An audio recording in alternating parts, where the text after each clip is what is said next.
Mama pa oibasingina parents singina kari pami khwaidi pambaje kaino macha singje lega haiba macha singje mak yam wang phangba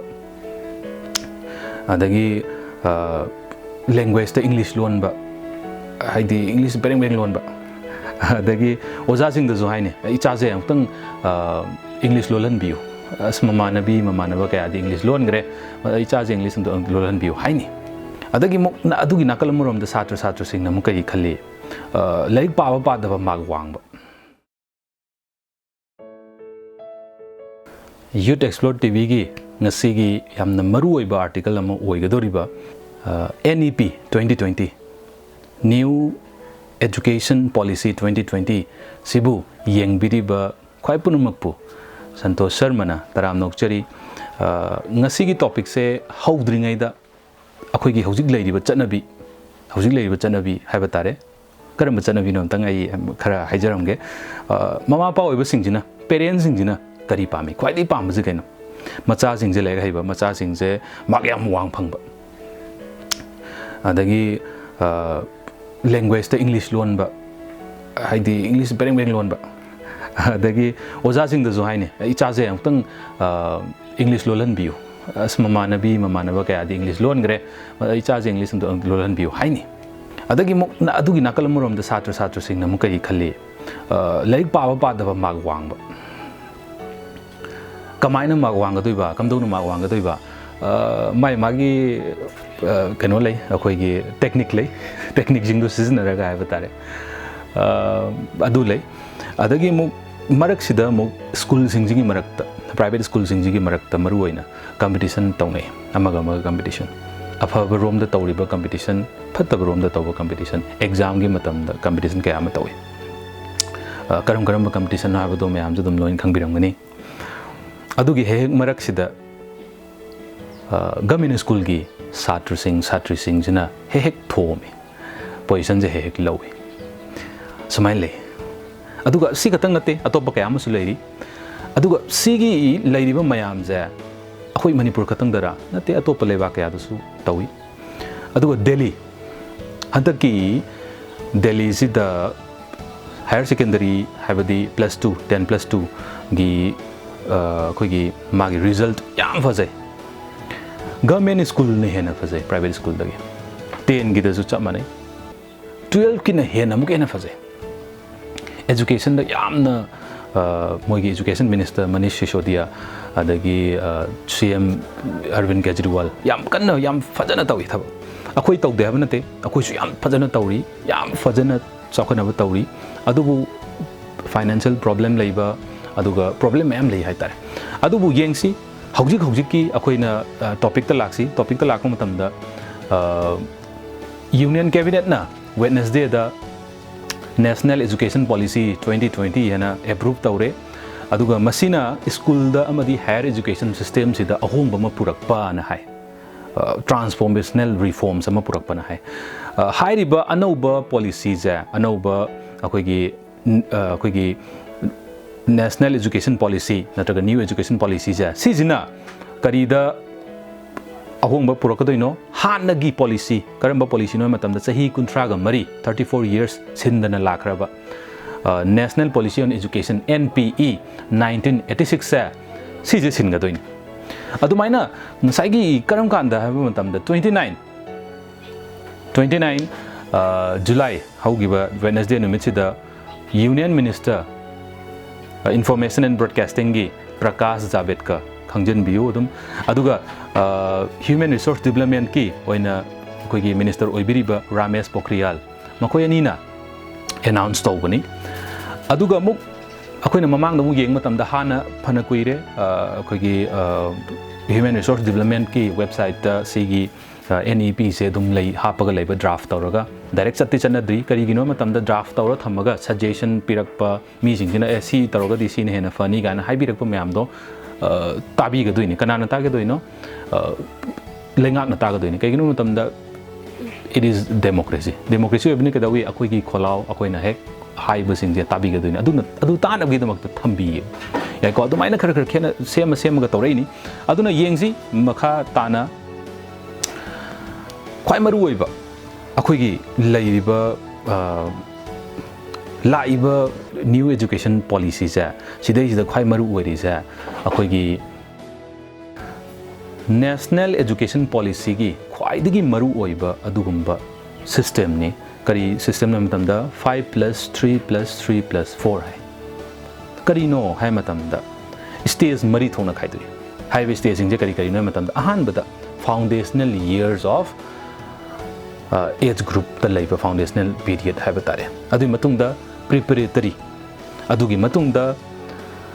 middle stage अदुगी मतुंगदा secondary stage येंबियु को अहानब stage सिदा कइनो मतमदा foundational stage सिदा चही मंगानी चही मंगा ओइदनी हाइदी चही अहुमदगी लेक तंबा होई अदुना कोई इंडियन सिस्टम दा मरुवेना चही अहुमदगी लेक तंबा होरगा चही निपान बागी चांगजा सिदै सिदा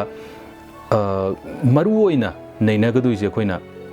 प्ले बेस्ड एक्टिविटी हाइतार अखोइगी वारी सानरगा अदगी मंगोंदा अंगांगसिंगसिदा अखोइगी सानरगा ताकपीबा तंबीबा मरुओइना प्ले बेस्ड एक्टिविटी सिदा चही मंगा हाइबदी चही अहुमदगिना चही निपान बौ तौगनी अदुगी मतुंगदा ngसाइगी फाउंडेशनल इयर से लोयरगा प्रिपरेटरी स्टेज है प्रिपरेटरी स्टेज ने मुक चही निपान दगिना चही 13 फाउ हाइदी 5 लेग्रे को ममांगदा अदुना +3 मा चही निपान दगिना चही 13 फाउ सिदा लेबसिदा मुक दउई मतमदा ngसाइगी प्ले दगिना अमुक शिफ्ट तौरकनी करीदा डिस्कवरी खंगनबा अखोइगी हान मोइन हान थेंगनदबा पोट थेंगनहनबा एक्टिविटी द बेस तौबा इंटरेक्शन क्लासरूम तौरकबा सिगी मतंग से तौरकनी अदुना असिगी मतंग सिदा अखोइगी अंक की मतंग अखोइगी न्यूमरेसी स्किल्स कया अमा दगी लैंग्वेज कया अमा सिदा खरा खरा ताकपा होरानी अदगी पाबा हेलनी फजना तमहलनी रीडिंग राइटिंग अदगी सीजे फजना तमहलनी अदुई मतुंगदा मिडल स्टेज है मले मिडल स्टेज सिदा अखोइगी चही 13 दिना चही 10 मरी सि फाव क्लास 6 तगिना 8 फाव सिगी फाव की चांग से लई अदुना कमाइन तौके द सिगी तंजा सिदना मु अखोइगी एक्सपीरियंशियल लर्निंग है बतारे साइंस द मैथ्स द आर्ट्स द अदगी सोशल साइंस द ह्यूमैनिटीज द करी करी क्रिटिकल लर्निंग ऑब्जेक्टिव्स करी फोकस खरा तौने हाइदी चिंभा पुरग नतब हाना ममांगीदना सिंफा का पोलंगबनी सिगी मतम सिदा सिंफा पुदबिदा मखोइदा खललनब लॉजिक खरा खरा सानब हौराने अदु मसिंग सेकेंडरी स्टेज आइनी अदु 5+3+3 लेग्रे मथंग 4 लाखदुनी 4 लाख पसिदा केदौरे मतम 4 इयर्स नि 4 इयर्स सिदा केदौरे 9 क्लास 9 दिगिन क्लास 12 होइगनी अदुना हाइबा मतम सिदा अमुके हन क्रिटिकल थिंकिंग अदुगा अंगांगजिंगजिदा करंब सब्जेक्ट पामी गाइजे खलनबगी अदुगुंबा खुदोंग चाबा पीबा हौरने क्लास 9 10 11 12 सिदा हाइदी 9 द ऑप्शनल ग खल लैबा लैंग्वेज खल लैबा मणिपुरी नत्रगा नंग ऑल्टरनेटिव इंग्लिश लौगेरा करी लौगेनो गाइना समाइना थमैजे सी मयाम जि लाकनी अदुमाइना ख्वाइ सी जि ख्वाइ मरु वै सी ग होंगबसे अदुना अखोइना अदुगी मतुंगदा मथंगदा करी खंगजिगे हाइबा मतमदा करी नैनदबा यादगे हाइबा मतमजिदा ngसाइगी अइना ngसाइ पंजगिबा लोन दो हाइदी ममा पासिंगना केदवी लोन जे इंग्लिश लोन पामे इंग्लिश लोन nganghaniंगे अदुबु हाइरिबा अखोइगी नेशनल एजुकेशन पॉलिसी अखोइगी न्यू एजुकेशन पॉलिसी 2020 हाइगजुक्सी खंगबसिना मीडियम ऑफ इंस्ट्रक्शन जे लोकल ओहेनजी हाइरि लोकल लैंग्वेज ओहेनजी हाइरि रीजनल लैंग्वेज ओहेनजी हाइरि टिल क्लास 5 फाउ नत्रगा इवन क्लास 8 फाउ ओहेनजी हाइरि ए तारगति दिस पॉलिसी विल encourage तौगने करिनो encourage तौगदुइजा ngसाइगी लोकल लैंग्वेज सिजनब अइना इंग्लिश बाइलिंग्वेज बाइलिंगुअल ओइना खर तौरिजे अखोइना अतोपा सु खितंग खितंग खंगनबनी हाइदी अखोइगी चैनल सिदा इंग्लिश तो तौबिरौ हाइबजु मैम यावी yes I can understand अदुबु ngसाइ तौरिजे लोकल लैंग्वेज सिदा तौनब होनौ हाइजे अदुनि अदुइ मतुंगदा अखोइगी नो बैकलेस डे बैकलेस डे गन हाइरि अखोइगी बैग अखोइ स्कूल बैग से सिजे अखोइना केदौबा पुदब encourage तौदुइने सिगिस अखोइना हाना अखोइगी स्टेट की लेंगाकनसु सैटरडे जे क्लास अखोइगी लोअर क्लास तगिना क्लास 8 फोगी सिदि अखोइना स्कूल द बैग पुदना एक्स्ट्रा करिकुलर एक्टिविटीज को करिकुलर एक्टिविटीज कया मा तौबा गाना दुमाइन हाइग्रेतन अदुगी चांगदा लेइनबगिदमक्ता तौरिने अदुना सिदसु के तौरे अमुके हेन encourage तौबा हन हाइरि अदुमना सुमाइना अखोइगी अदुइ मतुंगदा 3 लैंग्वेज ꯑꯩꯈꯣꯏꯒꯤ ꯁꯤꯁꯇꯦꯝ ꯑꯃ ꯊꯝꯕ ꯂꯦꯡꯒ꯭ꯋꯦꯖ ꯑꯍꯨꯝ ꯇꯝꯕꯒꯤ ꯑꯗꯨꯒꯨꯝꯕ ꯁꯤꯁꯇꯦꯝ ꯑꯃ ꯊꯝꯕ ꯑꯗꯒꯤ ꯑꯗꯨꯒꯤ ꯃꯇꯨꯡꯗ ꯂꯦꯡꯒ꯭ꯋꯦꯖ ꯑꯍꯨꯝ ꯇꯝꯕ ꯍꯥꯏꯁꯤꯗ ꯂꯦꯡꯒ꯭ꯋꯦꯖ ꯑꯅꯤꯃꯗꯤ ꯅꯦꯇꯤꯕ ꯂꯦꯡꯒ꯭ꯋꯦꯖ ꯑꯣꯏꯒꯗꯕꯅꯤ ꯍꯥꯏꯕꯗꯤ ꯑꯩꯈꯣꯏꯒꯤ ꯏꯟꯗꯤꯌꯥꯁꯤꯗ ꯉꯥꯡꯅꯕ ꯏꯟꯗꯤꯌꯥꯒꯤ ꯂꯦꯡꯒ꯭ꯋꯦꯖ ꯑꯣꯏꯒꯗꯕꯅꯤ ꯑꯗꯨꯒ ꯑꯃꯗꯨꯅ ꯑꯦꯛꯁꯇ꯭ꯔꯥꯗꯨꯅ ꯑꯩꯈꯣꯏꯒꯤ ꯑꯇꯣꯞꯄ ꯂꯦꯡꯒ꯭ꯋꯦꯖ ꯈꯟꯕ ꯌꯥꯏ ꯑꯗꯨꯃꯥꯏꯅ ꯑꯩꯈꯣꯏꯒꯤ ꯂꯥꯛꯀꯗꯧꯔꯤꯕ ꯃꯌꯥꯝꯁꯦ ꯑꯍꯣꯡꯕ ꯀꯌꯥ ꯑꯃ ꯂꯥꯛꯀꯅꯤ ꯑꯗꯒꯤ ꯇꯥꯛꯄꯤꯕ ꯃꯇꯝꯗ ꯅꯩꯅꯕ ꯃꯇꯝꯗ experiential learning in all stages experience tawhallaga haidi kena matamda akhoi arts integrate tawba sport integration tawba story based telling story hadi wari oina liraga angang je nungai hanna akhoi khanganba gyan tahanba wakhal tahanba sida base kaya ama torokane anaw anaw method kya sinar-kani haitare adagi akhoi syllabus curriculum je piktan kari gi stress leitana haidi angang jingji kadawi syllabus si cover tawna angang jing nate oza jingju kadawi syllabus cover tawdaba yaroi kari gi no syllabus cover tawdaba yaroi juse matamda exam lakani angang jingi di fare akhoi gi haujigi sida yeng taragadi secondary gi angang jing hai tare 5 akhoi gi class 9 dagina 9 10 11 12 se sigi angang jing kadawi moi board exam thengna gaduni maru oina 10 ga 12 ka se taragadi syllabus loina bu hona bada moi je tuition amuk tawni ama muk tawni yam kan hona jai hai tare angang juwai oja suwai aduga last phajana nainabagi muhutta kadawi akhoi gi rote learning haiba tare chimpha puraga chatkibagi mong ama tawi aduna sigi potse tawduna ba na syllabus se curriculum haibadi akhoi tamgaduba adugumba topic sing duni akhoi curriculum haise kawya de ko curriculum oja sing kaigumba yengbi taragadi aina yamna sumaina hai leina khanbi gani angang jing gi maru oina tawjabani maru oina angang jing gi aduga atoppa sing ju dum mama pa sing ju maru oina yengbiu aduga adugi matungda akhoi gi content ji pikthan ba haitare aduna stress se handahan adagi mukke dawre content pikthale plus angang sing na khwai dagi pamgada angang sing na khwai pamdoini kari exam se am layan ba exam se am layan ba sida kayam layan gada ge matam sida exam se semester wise ka tawraga tawbiba haidi tangkhai ma machet ama amuk tawba haidi chahi am de exam ani ka tawba board exam je maru oina board exams haidi objective type amuk tawba mathang de descriptive type amuk tawba adumaina ga yam piri anauba adugumba system je adu hantak mathang gi de hek tawradra no tawgiro angang jing mayam harau ginu haidi sida tawrakadu je kaino matamda it will take time it will take years to implement adubu laingak na tawge hai taragadi yes ngami adubu it will take time matam yam changi semidi kawiganu aduga ngasai gi board sing daga aina ngasai hai gi bado khoi gi exam je tongan naga tawrak pa hai je adumaina muke dawra khoi gi amuk sidai muk hentoktana akhoi gi gender inclusion fund haidi nupi macha sing nupa macha sing chap manana enroll tawba chap manana laik tamanba plus sidemu hentoktana transgender sing third gender hairu khangnaba asigumba gender zida challiba miyoi kanglup angang sing kaya dusu laik tamanba fachana laik tamanba makhoi da discrimination laitana bu honaba wakhal tana bu honaba sigi inclusion habadi punna araiba mi khudingmak inclusion haibadi punna tawhanba aduga laik tamanba haibasigi sidaju amuk lei hanazu dum lei inclusion je inclusive learning adum lei adugi matungda 360 degree holistic report card hai report card panma matamda ngang sing chen ginu report card hai taragadi kaino matamda exam tawre natraga ai semester kaino ma tawre adu taragadi adugi matang du adugi mathang da karino ai je kayam phange marks se kayam phange habadu irakaduini adugi report card tuni parents sing da noi sign tawlo gai ja adugi report card to kari dono maru oina khatang piri je hai matamda only mark khatang ne anambana yes mayam atopa pibu se adubu maru oina di anambana di marking basis ta khatang yenge adubu holistic oina haibadi discipline kamain tawi ma je sana khona ba activities sing da kamain tawi debating kamain tawi ma je discipline kamain tawi magi personality kamain tawi ge je haibiba haidi parent teacher meeting da akoina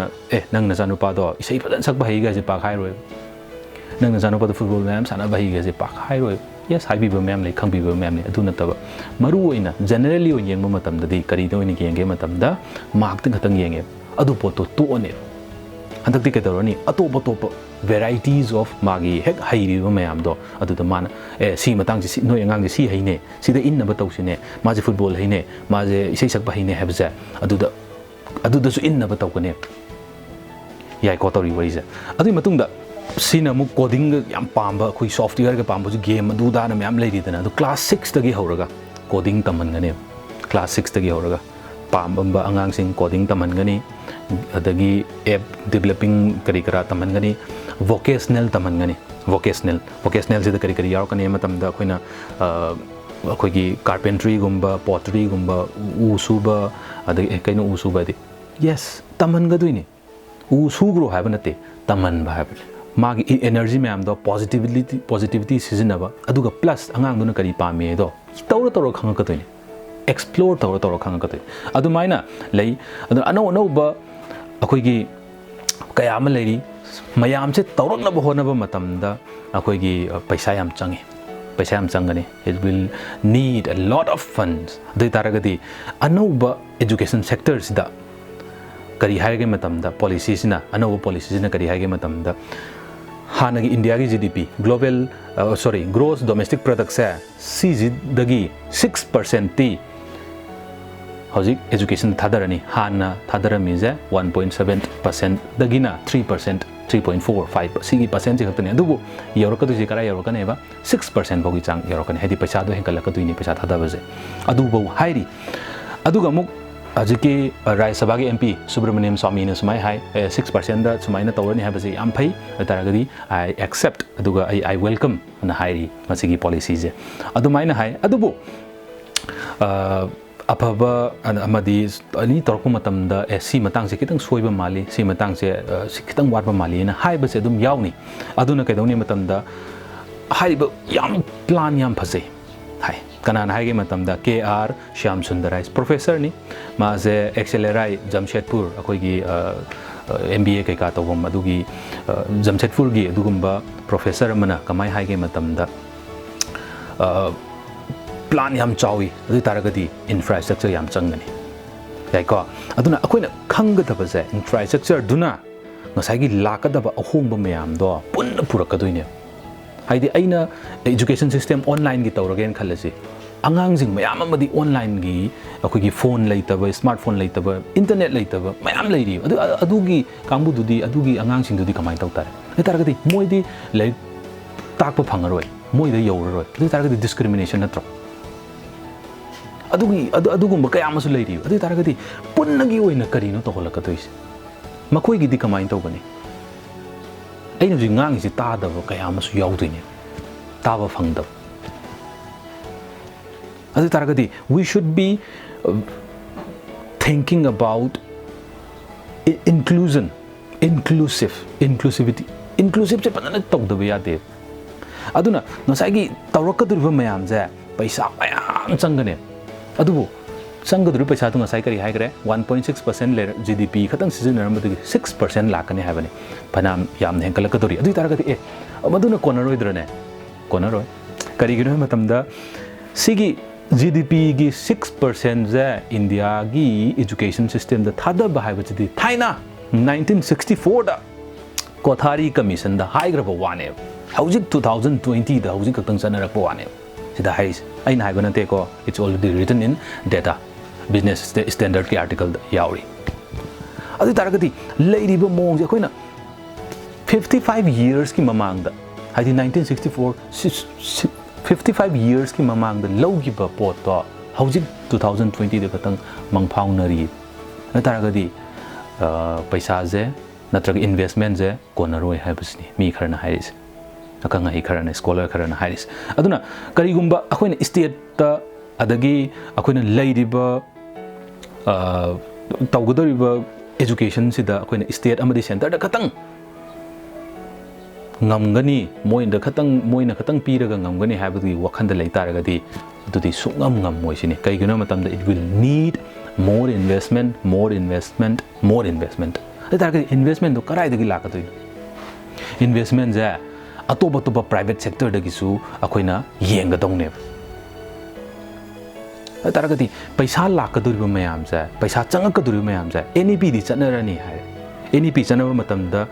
hayeng hangchit natraga mathang chahida natraga mathang buki chahida hekta chalawna chanaba ngamgadabu nateba hairiba scheme mayam se hairiba tawri mayam se adu taragadi paisa do kai deno lakadoido sarkar na puthorkadoini adudi lengang na khatang na puthoroga yagadra yaroi adu taragadi private sector dagi ju paisa thadarakta yaroi philanthropist kharana haidi mateng pangning ba kharana paisa paiba senjau paiba kharana for businessmen jingjina paisa thadaraga adu khutangna adudagi ju lakadawne private investment mayam ama lakadawne foreign investment mayam lakadawne kadai da education sector da adu kanda khatang da high griba ngasai gi infrastructure mayam leitragadi kadai da ko extra curricular activities kamain tawdoino football kai da sanaroni instrument leitragadi karino sanagadoi se karino khongadoi se music da kamaina tawdoino kadai da chelugodoino yu taragadi investment is very important aduna ni high griba mayam se karina high ri matam da ngasai gi tawraiba mayam za it will take 20 years or 30 years or 25 years changnane sigi NEP je pura chanarang na bhona matam ta aduna akhone khangadawni aduna ngasigidi ai swaida loisange aduga ai matungda amuka su sigi article sida atopa oja singa mungnai aduga amuka su puro lake. Thank you so much for watching Youth Xplore TV. Don't forget to subscribe our channel Youth Xplore TV. Thank you so much.